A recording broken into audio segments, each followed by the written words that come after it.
어둠이 차에 가시지 않은 새벽, 싸늘한 콘크리트 바닥 위를 걷는 박 소장의 발걸음은 늘 무거웠다. 그의 등 뒤로 그림자처럼 들이운 건 20년? 시설 관리 경력의 훈장이자 수천의 생명을 지켜야 한다는 묵직한 책임감이었다. 낡은 방화문 손잡이를 쥔 그의 손에서 차가운 쇠의 감촉이 오늘따라 더욱 또렷하게 느껴졌다. 안녕하십니까 여러분, 박 소장입니다. 그의 목소리는 언제나처럼 단단하고 깊었다. 하지만 오늘만큼은 미묘한 긴장감이 실려 있었다. 오늘은 여러분께서 요청해주신 소방기본법에 대해 이야기해 볼 겁니다. 처음 이 주제를 들었을 때 솔직히 살짝 놀라기도 했습니다. 그는 잠시 말을 멈추고 스크린에 띄워진 법전의 딱딱한 글자들을 응시했다. 법규는 때로 차갑고 건조한 언어로 쓰여 있지만 현장에서 이 법은 피 끓는 심장처럼 뛰며 수많은 생명을 지켜내는 하나의 거대한 보루가 된다는 것을 그는 누구보다 잘 알고 있었다. 하지만 현장에서 법규 자체가 하나의 시설물처럼 관리되고 적용된다는 점에서 소방기본법은 정말 중요한 주제죠. 그의 목소리에 점차 확신과 열정이 실리기 시작했다. 이 법은 모든 소방안전관리의 근간이 되는 법인 만큼 단순히 조문을 외우는 것을 넘어 그 정신과 핵심 내용을 시설물 관리 관점에서 깊이 있게 한번 파헤쳐 볼 겁니다. 현장에서 어떻게 적용되는지, 그리고 어떤 자격증 시험에 연결되는지 제가 직접 겪은 이야기들과 함께 명확하게 짚어드릴 테니 기대하셔도 좋습니다. 그의 이야기는 마치 한 편의 드라마처럼 시작되었다. 1. 보이지 않는 설계도 소방기본법의 주춧돌. 자, 그럼 본격적으로 들어가 볼까요? 박 소장은 천천히 숨을 들이쉬었다. 소방기본법은 말 그대로 대한민국 소방안전의 기본이 되는 법률입니다. 그 목적을 한마디로 정리하자면 화재를 예방하고 진압하며 위급 상황에서 국민의 생명과 재산을 보호하는 것, 이겁니다. 그는 청중들, 즉 자신과 같은 시설관리 소장들의 눈을 하나하나 마주보며 힘주어 말했다. 우리 소장님들이라면 이 법의 정신을 정확히 이해하고 모든 소방안전관리의 가장 튼튼한 기반으로 삼아야 합니다. 마치 건물을 지을 때 가장 먼저 놓는 주춧돌처럼 말이죠. 그는 스크린에 법적 설치 기준 및 시험 필수 암기사항이라는 제목을 띄웠다. 여기서 한 가지 헷갈리시면 안 되는 게 있어요. 소방기본법 자체가 특정 시설물의 설치 기준을 아주 세세하게 규정하지는 않습니다. 그건 마치 건물의 내부 인테리어나 가구 배치를 규정하는 것과 같죠. 오히려 소방조직, 소방활동, 소방용수시설 같은 소방의 기본적인 뼈대와 혈관을 그리는 법이에요. 구체적인 소방시설 설치 기준은 화재 예방, 소방시설 설치 유지 및 안전관리에 관한 법률, 줄여서 소방시설법에서 다루죠. 하지만 이 모든 것의 상위 개념이자 근간이 바로 이 소방기본법이라는 점 꼭 기억해 두세요. 이 법이 흔들리면 모든 소방안전이 무너집니다. 그는 과거의 기억을 더듬듯 눈을 감았다. 제가 겪었던 일입니다. 어느 날 인근 공장 화재 현장에 지원 나갔을 때였어요. 소방차들이 쉴 새 없이 물을 뿜어냈지만 물이 마르는 속도가 너무 빨랐죠. 그때 소방대장이 외쳤습니다. 소방용수시설 제10조에 따라 확보된 곳으로. 그 순간 저는 소방기본법 제10조가 단순한 법 조문이 아니라 불길 속에서 생명을 건져 올리는 생명줄이라는 것을 깨달았습니다. 시도지사에게 소방용수시설을 설치하고 유지관리할 의무가 규정되어 있다는 것, 그리고 우리 시설 소장들이 현장에서 이 의무를 보조하는 것이 얼마나 중요한지 말입니다. 그는 스크린에 자격증 시험에 자주 출제되는 법적 수치들을 띄웠다. 자격증 시험에 자주 출제되는 법적 수치 및 정의들입니다. 이 부분은 정말 별표 쫙 치고 집중해서 들어주세요. 소화전 설치 기준, 주거, 상업, 공업지역은 100m 이내마다, 그 외 지역은 140m 이내마다 설치해야 합니다. 저수조 기준도 중요하죠. 흡수 부분 수심은 0.5m 이상, 소방 펌프차가 2m 이내까지 접근 가능해야 하고, 흡수관 투입구는 사각형은 60cm에 60cm 이상, 원형은 지름 6cm 이상이어야 합니다. 이 수치들 놓치지 마세요. 이 숫자들이 바로 현장에서 생사를 가르는 기준이 됩니다. 박 소장은 목소리를 낮춰 실무적인 톤으로 전환했다. 현장 실무 팁 하나 드릴게요. 소방기본법은 시설관리의 최상위 가이드라인이라고 생각하시면 됩니다. 모든 소방시설의 설치, 유지, 관리, 점검은 이 법의 정신, 즉 국민의 생명과 재산 보호를 최우선으로 해야 해요. 특히 소방용수시설 주변에 불법 주정차 단속하고 관리하는 것이 소방기본법 제10조에 따른 시도지사의 의무를 우리가 현장에서 보조하는 아주 중요한 역할이라는 점 꼭 명심해 주세요. 그 5m가 언젠가 우리 가족의 생명을 구할 5m가 될 수 있습니다. T. 보이지 않는 시스템, 법이 숨 쉬는 방식. 다음은 작동 원리 및 구조입니다. 박 소장은 이번에는 마치 거대한 기계의 설계도를 보여주듯 설명했다. 여기서 말하는 작동 원리는 기계적인 원리가 아니라 화재 예방과 대응이라는 목표를 달성하기 위한 법적 행정적 시스템의 작동 원리를 의미합니다.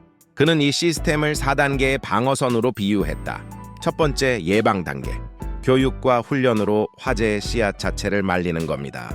두 번째, 초기 대응 단계. 불씨가 튀었을 때 119 신고와 함께 관계인이 초기 소화를 시도하여 불길을 잡는 단계죠. 세 번째, 진압 및 구조 단계. 소방대가 출동하여 불길과 맞서 싸우고 인명을 구출하는 최전선입니다. 그리고 마지막 사후 관리 단계. 화재 조사를 통해 무엇이 잘못되었는지 분석하고 다시는 같은 비극이 반복되지 않도록 하는 재발, 방지 단계까지 이 모든 것이 법이라는 거대한 시스템 안에서 유기적으로 움직이는 겁니다. 그는 다시 한번 관계인의 중요성을 강조했다. 그럼 이 시스템을 움직이는 주요 주체들은 누가 있을까요? 마치 기계의 부품처럼 각각의 기능이 명확합니다. 소방청, 소방본부, 소방서는 지휘관들이죠. 소방대는 전투병이고요. 그리고 관계인, 바로 우리 시설 소장님들이 주로 여기에 해당하는데요. 소방 대상물의 소유자, 관리자 또는 점유자로서 화재 예방 및 소방 안전 관리 의무를 가집니다.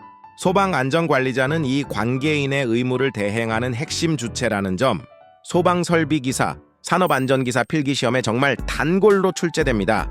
현장에서 소방 안전 관리 계획을 세우고 실행할 때 이 소방기본법이 제시하는 시스템을 이해하는 것이 가장 기본 바탕이 됩니다.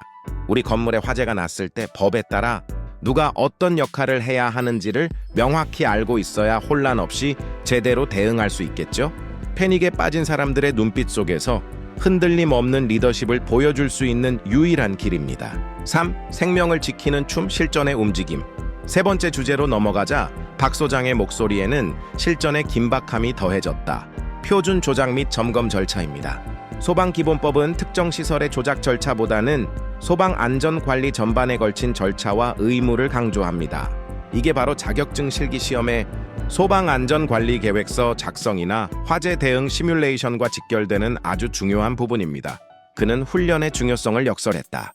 소방기본법 제29조에 따라 연 1회 이상 소방훈련 및 교육을 실시하고 그 기록을 2년간 보관해야 합니다. 단순히 형식적인 훈련이 아닙니다. 제가 겪었던 일 중에 훈련을 대충 하던 건물이 실제 화재 발생 시 엄청난 혼란을 겪었던 경우가 있었습니다. 훈련 때조차 비상구를 찾지 못하고 우왕좌왕하던 사람들이 실제 불길 앞에서 얼마나 더 패닉에 빠졌겠습니까? 반면 매뉴얼대로 반복 숙달된 건물에서는 비록 작은 불이었지만 관계인의 침착한 대응으로 큰 피해를 막을 수 있었습니다. 119 신고 시 6하 원칙에 따라 정확한 정보를 전달하는 것. 이거 시험에도 현장에서도 엄청 중요합니다. 정보는 곧 생명입니다.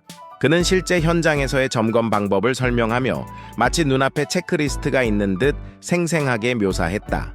매달 소방용수시설 주변에 장애물은 없는지, 소방관 진입로는 확보되어 있는지, 비상소화 장치함이나 내용물은 파손되지 않았는지 확인해 주세요. 분기마다 소방훈련 및 교육 계획은 잘 수립되어 있는지, 훈련은 제대로 이행되었는지, 결과 보고서나 기록부는 잘 작성되어 있는지 체크합니다. 그리고 연간 점검에서는 법규 개정 사항을 확인하고 관계인 교육 이수 여부나 신규 직원에 대한 교육도 포함해야 합니다. 이 모든 절차가 불길이 닥쳤을 때 우리가 움직여야 할 생명을 지키는 춤입니다. 4. 보이지 않는 위험 물질의 속삭임.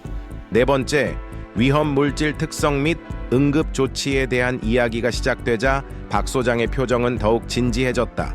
소방기본법은 특정 위험 물질의 특성을 직접적으로 다루기보다는 화재, 예방 및 진압이라는 큰 틀에서 위험물 안전관리의 중요성을 내포하고 있습니다. 구체적인 내용은 위험물 안전관리법에서 다루니 참고하시고요.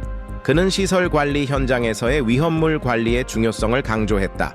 소방기본법 제22조에서 화재 위험이 있는 물건의 보관 저장 금지 및 제거 명령을 통해 위험물 관리에 대한 일반적인 지침을 제시하고 있다는 점, 이 또한 모든 관계인이 준수해야 할 기본적인 의무입니다. 페인트 창고에서 작은 불꽃 하나가 대형 화재로 번지는 것을 막는 것, 그것이 바로 소방기본법의 예방 정신입니다.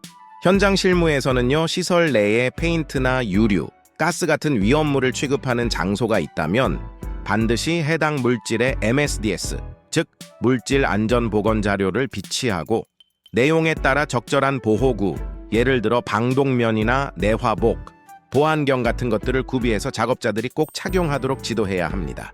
MSDS는 산업안전기사 시험에서 아주 중요하게 다뤄지죠. 우리는 불에 타는 물질뿐만 아니라 그 물질이 뿜어낼 독성 연기까지도 대비해야 합니다. 보이지 않는 위험, 그 물질의 속삭임을 이해해야만 비로소 완벽한 방패를 만들 수 있습니다. 5. 끝나지 않는 싸움, 현장의 트러블 슈팅. 마지막으로 박 소장은 빈출 문제 유형과 현장 트러블 슈팅에 대해 이야기하며 마치 전쟁터의 전술 브리핑을 하듯 냉철하게 분석했다. 시험에는 주로 이런 유형의 문제들이 출제됩니다. 소방기본법상 용어의 정의, 소방용수시설 설치 및 관리 의무자가 누구인지 시도지사를 묻는 문제, 소방활동 종사 명령 및 강제처분 위반 시 벌칙에 대한 문제, 소방훈련 및 교육 횟수와 기록 보관 기간 등입니다. 이 모든 것이 현장에서 발생하는 문제를 해결하는 데 필요한 지식의 조각들입니다. 그리고 그는 현장의 트러블을 해결하는 전술을 제시했다. 관계인의 법적 의무 불이행, 가장 흔한 문제입니다. 소방훈련이나 교육을 대수롭지 않게 여기는 경우가 많죠. 소장님들은 법적 의무 사항을 명확히 고지하고 정기적인 교육과 시뮬레이션을 통해 모든 관계인이 자신의 역할을 인지하고 수행하도록 유도해야 합니다. 소방안전관리계획서의 법적 의무 사항을 명시하고 주기적으로 상기시키는 것이 아주 중요해요. 잊지 마십시오. 무지는 가장 큰 적입니다. 소방용수시설 주변 불법 주정차 및 장애물 적치. 주변 5m 이내는 주정차 금지 구역이지만 현실에서는 위반 사례가 빈번합니다. 주기적인 순찰로 불법 주정차 차량에 경고 조치를 취하고 필요하다면 관할 소방서나 경찰서에 신고해서 단속을 요청해야 합니다. 주민들에게 적극적으로 홍보해서 인식을 개선하는 것도 중요하고요. 그 5m는 소방차가 생명을 구하기 위해 필요한 숨 쉴 공간입니다. 화재 발생 시 초기 대응, 미흡 당황해서 L219 신고나 초기 소화 의무를 제대로 이행하지 못하는 경우가 많습니다. 반복적인 소방훈련, 특히 실전과 유사한 시나리오 훈련을 통해 위급 상황 시 침착하게 행동할 수 있도록 숙달시켜야 합니다. 초기 진압에 실패했을 때는 대피를 최우선으로 유도하는 교육도 잊지 마세요. 영웅심은 때로 더 큰 비극을 낳습니다. 안전이 최우선입니다. 정보 부족 및 오해 소방기본법 내용이 어렵거나 생소해서 제대로 이해하지 못하는 경우가 많습니다. 우리 시설관리 소장님들이 소방기본법의 주요 내용을 알기 쉽게 요약해서 게시하거나 정기적인 안전교육 시간에 강조해서 설명함으로써 관계자들의 이해를 돕는 역할을 해주셔야 합니다. 지식은 곧 힘이요 안전입니다. 박 소장은 긴 이야기를 마치고 숨을 고르듯 잠시 침묵했다. 강연장의 공기는 팽팽한 긴장과 함께 깊은 깨달음으로 가득 차 있었다. 자, 오늘 소방기본법에 대해 정말 깊이 있게 다뤄봤습니다. 어떠셨나요? 그의 목소리는 다시 차분하고 신뢰감 있게 울려 퍼졌다. 소방기본법은 단순히 시험을 위한 법조문이 아닙니다. 그것은 우리 모두의 안전을 지키는 가장 기본적인 울타리이자 현장에서 소방안전 관리를 수행하는 우리 시설, 소장님들의 가장 든든한 무기입니다. 이 법의 정신을 이해하고 조문 하나하나에 담긴 의미를 되새길 때 우리는 비로소 보이지 않는 불길로부터 소중한 생명과 재산을 지켜낼 수 있습니다. 오늘 배운 내용을 바탕으로 현장에서 더욱 안전하고 효과적인 소방 안전 관리를 실천하시길 바랍니다. 그의 눈빛은 강인하면서도 따뜻했다. 다음 시간에는 더 유익하고 알찬 내용으로 찾아뵙겠습니다. 수고 많으셨습니다. 감사합니다. 박 소장은 천천히 고개를 숙였다. 강연장은 한동안 감동과 다짐이 뒤섞인 침묵에 잠겼고 이내 우레와 같은 박수갈채가 터져나왔다. 그의 이야기는 단순한 지식 전달을 넘어 모든 소장들의 가슴 속에 뜨거운 책임감과 사명감을 심어주었다. 그들이 지키는 건물이 단순한 콘크리트 상자가 아니라 소방기본법이라는 튼튼한 방패 아래 안전하게 숨쉬는 수많은 삶이라는 것을